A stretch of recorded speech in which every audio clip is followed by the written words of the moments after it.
Narcissist victims lost. Why professional help often fails to save you. Many of you have probably heard advice like this: not all infidelity means the relationship is over. Or perhaps, couples therapy can help. You just need to make time for each other and communicate better. Maybe someone told you, forgiveness can strengthen your bond if you just let go and move forward. Now, raise your hand if you've heard these words. Raise it even higher if you've heard them from someone you trusted, perhaps a therapist, a healthcare provider, a coach, or even a pastoral counselor. Here's the hard truth. When it comes to navigating or healing from a narcissistic relationship, these common reassurances often fail to hit the mark. Psychologists who specialize in personality disorders remind us that standard therapeutic approaches are often ill-equipped for the landscape of narcissistic abuse. Why? Because traditional therapy tends to start with diagnosis. When someone enters a therapy room overwhelmed with anxiety, panic, depression, hypervigilance, or apathy, many therapists focus on figuring out the person in front of them rather than first understanding the unique dynamics of the relationship they are entangled in. In narcissistic relationships, harm is repetitive, strategic, and often invisible. These patterns, subtle manipulation, gaslighting, emotional withholding, don't manifest as isolated events. Yet, most clients are not educated about these patterns in therapy. They leave without understanding that the behaviors they experience are consistent and systematic tactics of control, not personal failings. From my experience training therapists, especially those focused on couples therapy, this misunderstanding is common. Many admit, often defensively, that narcissistic relationships are exceptions where little can be done. This is a dangerous misstep. It is both dismissive and shaming. It leaves the victim feeling more helpless, confused, and isolated than before seeking help. Psychologists note that shame compounds trauma in these relationships, reinforcing hypervigilance, self-doubt, and learned helplessness in the victim. The extreme advice spectrum, ranging from communication will solve everything if you just try harder, to there's nothing we can do, your life is ruined, offers no real guidance. Both extremes fail to provide validation, education, and strategic support, which are crucial for those trapped in narcissistic cycles. Research in clinical psychology emphasizes that the first step in helping someone in a narcissistic relationship is creating safety and awareness. Victims must be helped to identify the patterns of manipulation, understand that the abuse is systematic, and recognize that their feelings are valid responses to a toxic environment. Psychoeducation, teaching the dynamics of narcissistic behavior, is a foundational strategy that therapists often overlook. Additionally, psychologists suggest practical recovery steps for victims. Set emotional boundaries, learn where to disengage from manipulative triggers. This reduces hypervigilance and restores a sense of self. Validate your experience. Journaling, peer support groups, or therapy focused on narcissistic abuse can affirm that your experiences are real and impactful. Prioritize safety first, understanding that emotional, financial, or physical harm is not your fault is crucial. Develop a step-by-step safety plan if needed. Seek narcissism-informed therapy. Therapists trained in personality disorders, trauma-informed care, or narcissistic abuse recovery can provide strategies specific to these relational dynamics. The harsh reality is that people in narcissistic relationships often already feel like they're living in an unfathomable and confusing world. Standard therapy without a nuanced understanding of narcissistic patterns can inadvertently reinforce that sense of abnormality and isolation. But there is a middle path, one that neither idealizes the abuser nor leaves the victim feeling hopeless.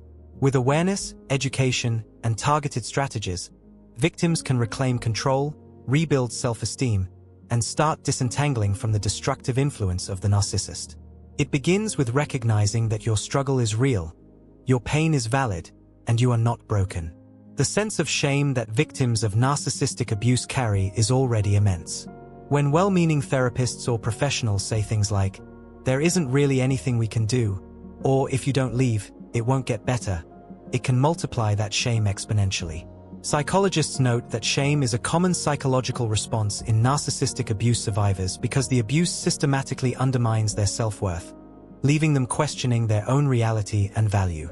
Adding uncertainty from professional advice or worse, passive resignation, can deepen that internalized shame, leaving survivors trapped in self-blame and helplessness.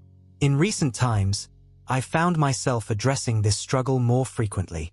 Narcissism is one of those areas in therapy that creates discomfort in the mental health world. Why? Because narcissistic abuse is messy, insidious, and defies many of the standard therapeutic solutions.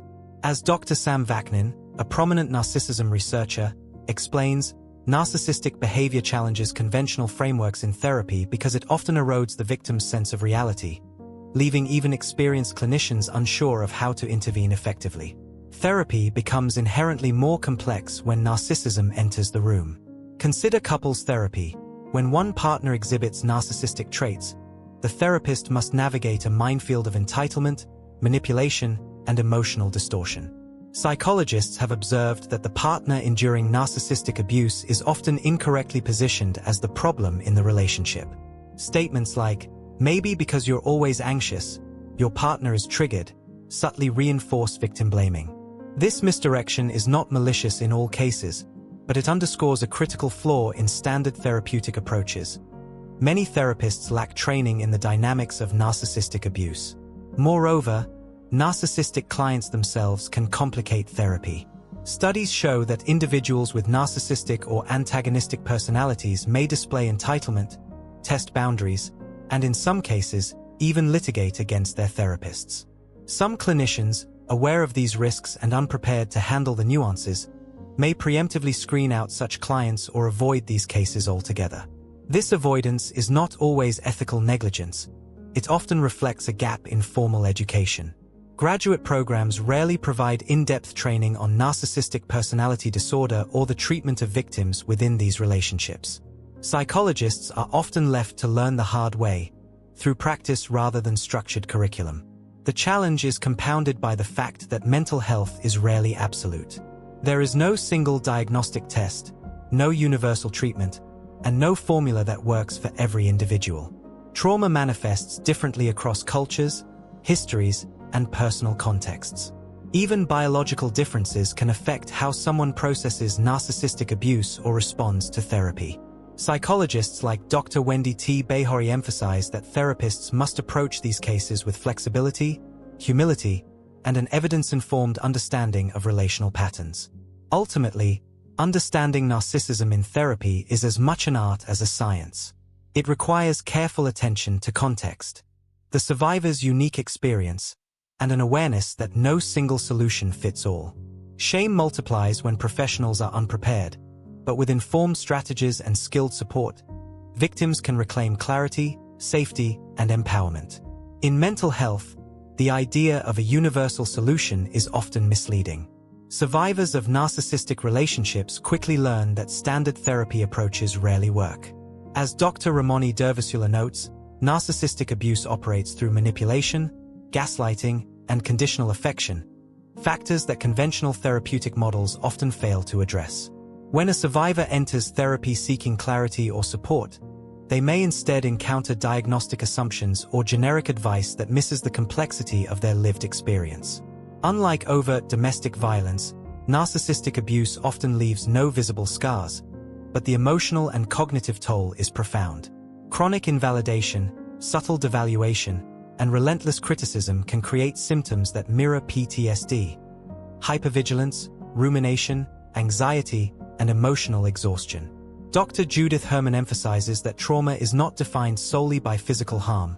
Emotional and psychological abuse rewires the nervous system, conditioning victims to anticipate danger even in safe environments. Survivors may appear functional externally, parenting well, succeeding at work, maintaining friendships, while internally, they experience a maelstrom of confusion, self-doubt, and fragmented identity. Therapists who rely on standard approaches, such as couples counseling or communication-focused strategies, often inadvertently reinforce the narcissist's control. A narcissistic partner may feign empathy, manipulate discussions, or exploit the survivor's attempts at connection, turning therapy sessions into arenas of control rather than healing. Dr. Sam Vaknin observes that therapists unfamiliar with these dynamics can unintentionally pathologize the victim, framing their fear, anxiety, or hyperawareness as personal deficits rather than logical responses to chronic manipulation. Another layer of complexity lies in self-protection behaviors that survivors develop. Many internalize blame, preemptively criticize themselves, or silence their own needs to avoid provoking conflict. Dr. Craig Malkin explains that these adaptive mechanisms, while protective in the moment, erode self-esteem over time. Victims begin to question their worth, replay conversations, and endlessly anticipate the narcissist's reactions, a pattern that mimics obsessive-compulsive rumination. This internalized vigilance can make even small interactions feel like threats, deepening emotional exhaustion and reinforcing the narcissist's control. The problem is compounded by the lack of specialized training among therapists. Most graduate programs provide little guidance on assessing or treating narcissistic personality dynamics, leaving clinicians unprepared for the subtlety and sophistication of these relationships. Survivors often leave sessions feeling misunderstood, shamed, or even more confused, reinforcing the isolation that narcissists thrive on. Dr. Wendy Bahori stresses that validating the victim's lived experience and teaching boundary setting are crucial first steps in reclaiming autonomy. Recovery requires approaches that recognize the unique patterns of narcissistic abuse. Trauma-informed therapy, psychoeducation about manipulation tactics, and structured strategies for boundary enforcement empower survivors to reclaim control.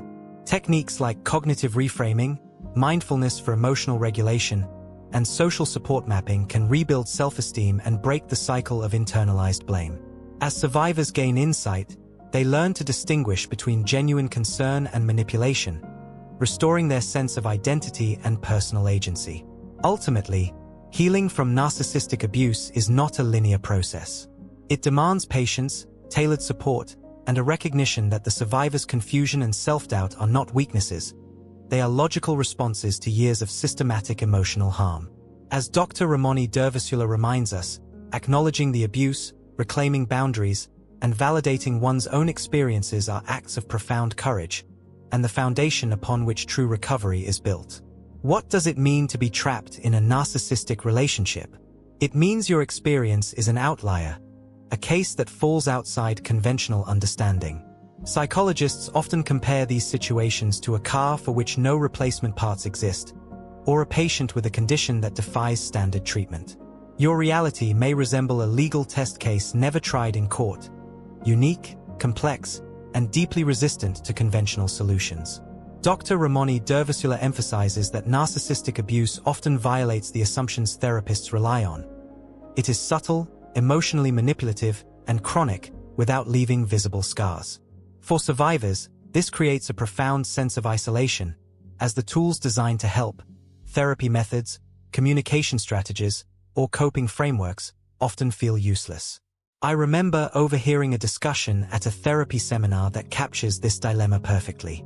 One therapist asked another, a developer of a widely used therapeutic method, how their approach could help a client enduring intense narcissistic manipulation, emotional abuse, and calculated gaslighting. There was no physical violence. The harm was invisible but relentless. Each time a standard technique was suggested, the questioner replied, "I tried that, it didn't work." The expert finally shrugged and said, "Well, with these personalities, it just doesn't work. We don't work with these cases." Psychologists recognize this as a systemic blind spot.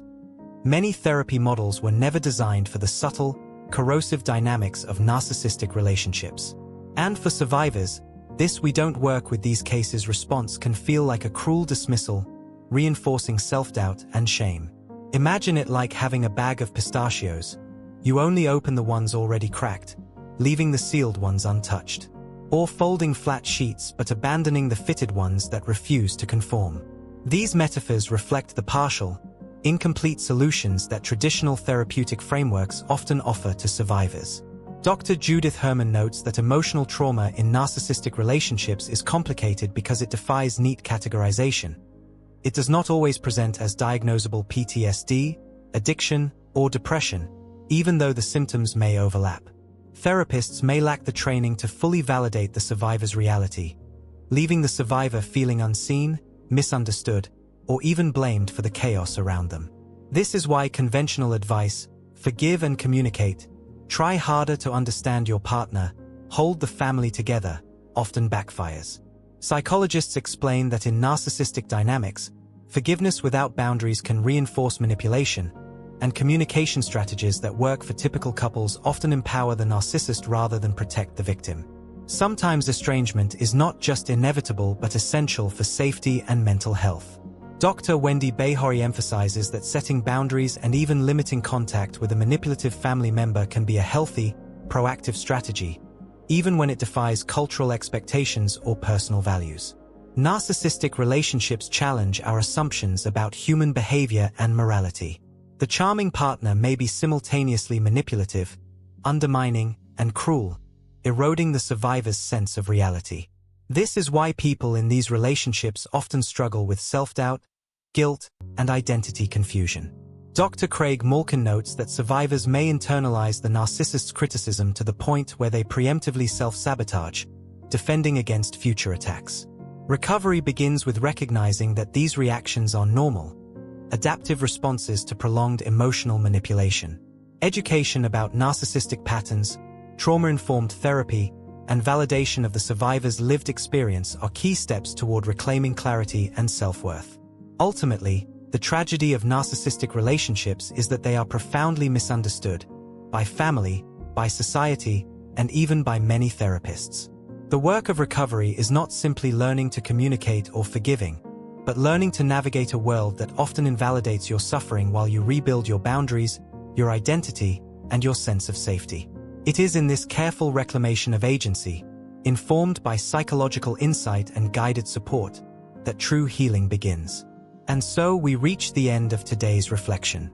If any of what I've shared stirred something within you, don't let it remain silent. Share it, because the right words at the right moment can reach someone who desperately needs them. If this space has offered even a flicker of understanding, comfort, or clarity, nurturing it is simple. Tap like, hit subscribe, and help this circle of healing grow so others can discover the guidance they've been searching for. I am deeply thankful that you chose to spend this time here, giving your presence and attention. Soon, I will return with more insights, stories, and reflections. Until that time, treat yourself with care, anchor yourself in your own truth, and continue to honor the slow, steady unfolding of your healing, step by step, moment by moment.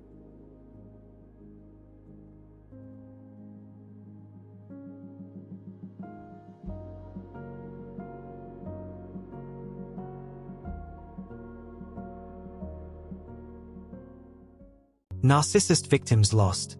Why professional help often fails to save